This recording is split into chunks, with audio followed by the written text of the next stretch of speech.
दोस्तों, मैं नानी सिंह एक अकेली आपकी दोस्त, आपकी होस्ट अपने चैनल में आप सभी का स्वागत करती हूँ।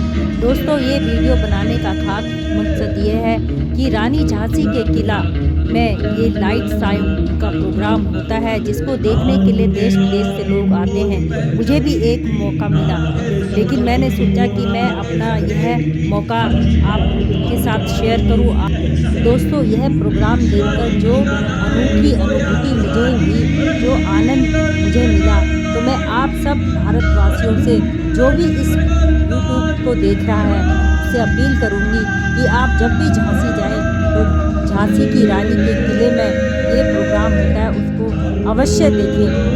तो देखिए रानी झांसी की कहानी लाइट साउंड की जुबानी। अगर ये वीडियो आपको पसंद आती है तो आप ज़रूर लाइक, शेयर, सब्सक्राइब करें। धन्यवाद।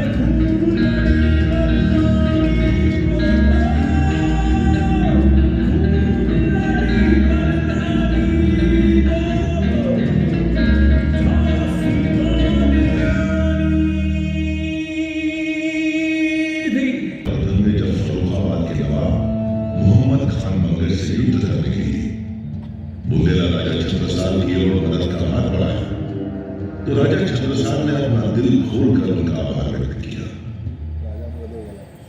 भारत के प्रथम स्वतंत्रता संग्राम की नायिका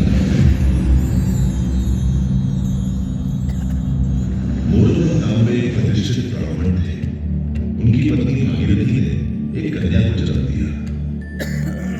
पिता ने नाम रखा मणिकर्णिका। सबकी चहेती मणिकर्णिका को मां प्यार से मनु कहकर बुलाती थी और पेशवा से मिठू बुलाती थी, जहां वे पेशवा बाजीराव तृतीय के लिए काम करती थी। नटखट मासूम मणिकर्णिका सबकी चहेती थी, लेकिन कमाल है, वह नहीं खेलती थी लड्डू या गिट्टी से। उसे तो लगाव था काशी की संस्कृति और मिट्टी से। उसे प्रेम नहीं था एकांत की अटारी से। वह तो मैदान में खेलती थी बर्छी, ढाल, कृपाण और कटारी से। महाराज गंगाधर राव से उनका विवाह हुआ और मेरे आंगन में जब उनका प्रवेश हुआ तो लगा मानो साक्षात लक्ष्मी का आगमन हुआ है। लक्ष्मी बाई के साथ वह झांसी के लिए लक्ष्मी बनकर आई थी। राज्य में वैभव आई थी। विवाह के हर्षोल्लास के बीच ईस्ट इंडिया कंपनी की हुकूमत ने महाराज गंगाधर राव को आधिकारिक तौर पर झांसी का राजा स्वीकार किया।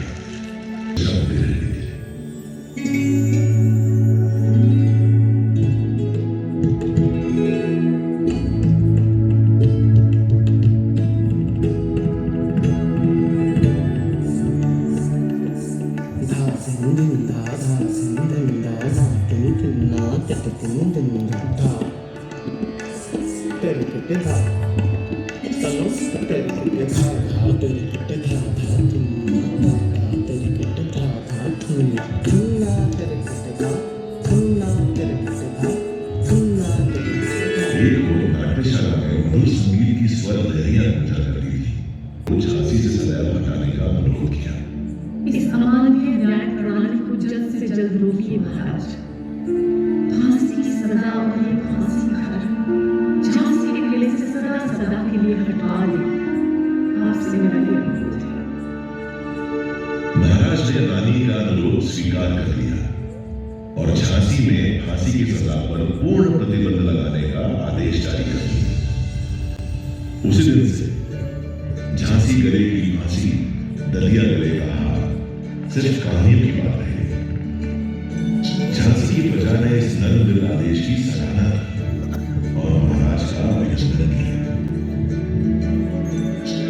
झांसी में इंसानियत की हवाएं बहने, स्वयं तलवारबाजी एवं घुड़सवारी में निपुण थी। उन्होंने झांसी की स्त्रियों में भी इस कौशल का विकास किया। शस्त्रकला में नए हथियार बनने लगे। एक दो का नाम झांसी की रानी रखा गया। क्या धीरे धीरे तैयार होने लगी।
झांसी की सुरक्षा करने में समाप्त हो गई।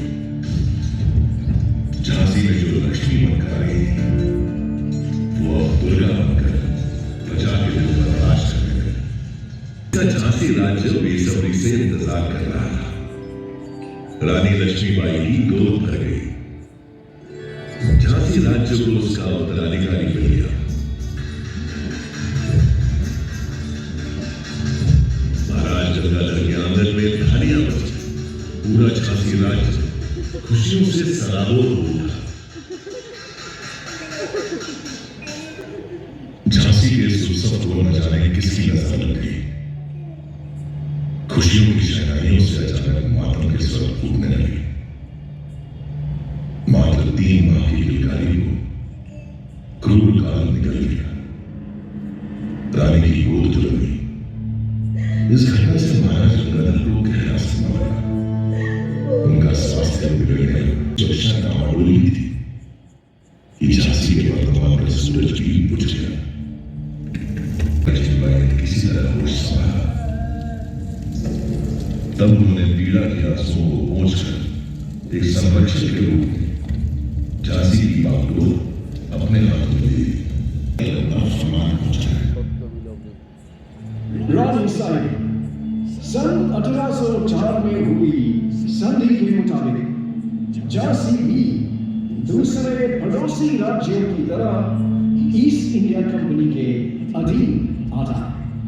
अब चूंकि स्वर्गीय महाराज गंगाधर राव की अपनी कोई संतान नहीं है, इसलिए कंपनी उनके गोद लिए हुए पुत्र दामोदर राव को झांसी के उत्तराधिकारी का दर्जा नहीं दे सकती। आपको सूचित किया जाता है कि अब झांसी राज्य पूरी तरह से कंपनी के अधीन रहेगा। इसके एवज में कंपनी रानी लक्ष्मीबाई को उनके निजी खर्च के लिए 5,000 रुपया महीना की पेंशन अदा करने की मंजूरी देती है और साथ ही रानी लक्ष्मीबाई को हुक्म देती है कि वे जल्द से जल्द अपने जरूरी सामान के साथ झांसी का किला खाली कर दें। हम सुना करते थे कि व्यापारियों के भेष में लुटेरे हैं आप लोग। आज आपने इस बात को सिद्ध भी कर दिया। वापस जाकर कह दीजिए अपने गवर्नर जनरल लॉर्ड डलहौजी से हम उनका फरमान अस्वीकार करते हैं। मैं अपने जीते जी अपनी झांसी नहीं दूंगी। नहीं, ये मतलब नहीं है कि मैं हार गई। असली युद्ध तो अभी बाकी है। बिठूर में पेशवा बाजीराव ने मुझे देश प्रेम, स्वधर्म और स्वराज की शिक्षा दी थी। अब समय आ गया है कि मैं उनके द्वारा बताए गए स्वराज के मार्ग पर ही चलूं। इसके लिए चाहे मुझे अपने प्राण ही क्यों न त्यागने पड़े, मैं एक दिन स्वराज की पताका जरूर फहराऊंगी। हंसती खेलती झांसी का सुख वैभव छिन गया। पेशवा का तुम्हारे लिए संदेश है कि तुम्हें झांसी राज्य की कमान संभालनी होगी। अब से लगभग 4 महीने के बाद 31 मई को रविवार के दिन पेशावर से बंगाल तक की सारी फौजी छावनियों में बगावत का बिगुल मचा दिया जाएगा। तुम्हें इस जंग के लिए तैयार रहना होगा। अब्बा साहब, पेशवा को कहें कि वे निश्चिंत रहे। इस जंग का तो हमें बड़ी बेसब्री से इंतजार था। बैरकपुर की छावनी में अंग्रेजों के खिलाफ हमला बोल दिया गया।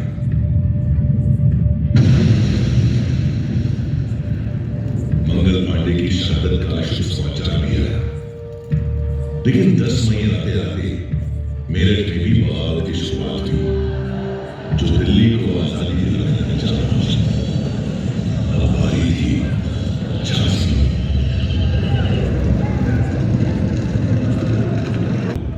12वीं पैदल सेना के सिपाहियों ने स्टार फ्लोर पर हमला बोल दिया, जो अंग्रेजी कंपनी का दिन था। अंग्रेजों ने औरतों और बच्चों समेत झांसी किले में भरा ली। इस समय तक विद्रोह की ज्वाला पूरे झांसी राज्य में फैल चुकी थी। मुझे गर्व है आप सभी, आपके हौसलों पर, आपकी बहादुरी पर। अगर आप लोग इस लड़ाई में अंग्रेजों के खिलाफ खड़े न होते तो हम ये जंग कभी नहीं जीत पाते। लेकिन याद रहे, खतरा अभी पूरी तरह से टला नहीं है। हमें चौकन्ना रहना होगा। अंग्रेज कभी भी पलटवार कर सकते हैं।